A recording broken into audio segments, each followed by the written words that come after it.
Hello, beautiful human. Welcome. You are so welcome here. And I am so happy to welcome you back to the third part in our little mini course that looks at longing and sorrow as a practice. So we've spoken a little bit upon longing and sorrow and how this is very much part of our human experience. And it might be a part of our human experience that causes some unease, it's uncomfortable, it's heavy. And how a lot of that is tied up in the fact that everything is impermanent, nothing stays the same. And this can be really difficult for us to deal with. So on the first week, we made our altar to impermanence. And again, I'm curious, how is your altar doing? And last week, we did a practice on self-compassion. It's quite a powerful practice. And I know that you do so many things for other people. You do so many things for your friends and your family and your colleagues and your community and for the earth.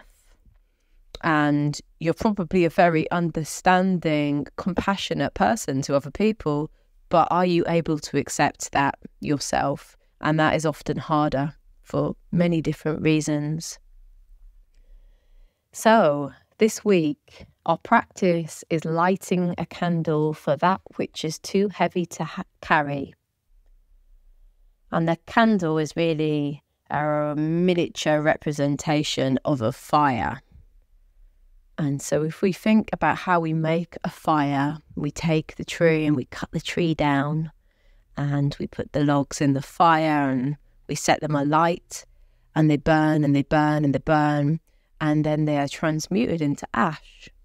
And then the ash in turn will be returned to the earth and the ash will offer nourishment to the earth to grow more trees. And so fire as an element is really one of alchemy and transformation. And while cutting down a tree and lighting a fire might be a little bit beyond most people on a daily basis, I don't know, maybe it's not, but for most of us it is. A candle is something that is more accessible.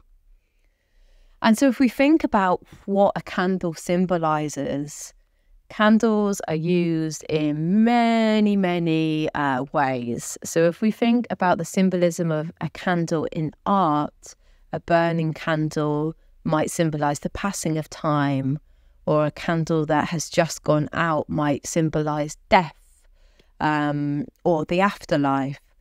And if we look at different religions, they also use candles. So Buddhists often have candles on shrines, and this is a mark of respect, and it's also evoking this remembrance that everything is impermanent because the candle won't burn forever, right? And that everything changes. And the Sufis use the candles symbolically to represent the divine light or the light of guidance from the divine. And in the Quran, the candle is sometimes referred to as the divine candle or the light of God. And these ideas of light and holiness are also used in Christianity.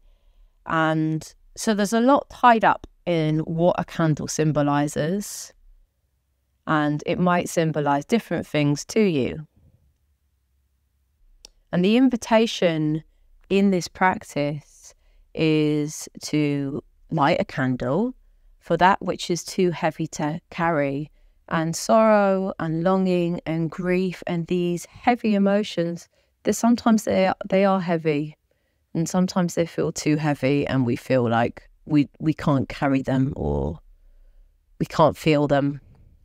And so the lighting of a candle in this practice is an acknowledgement that some things are heavy and that's okay, and that we can invite self-compassion into our physical bodies, and we can do something symbolically and with ritual that acknowledges this.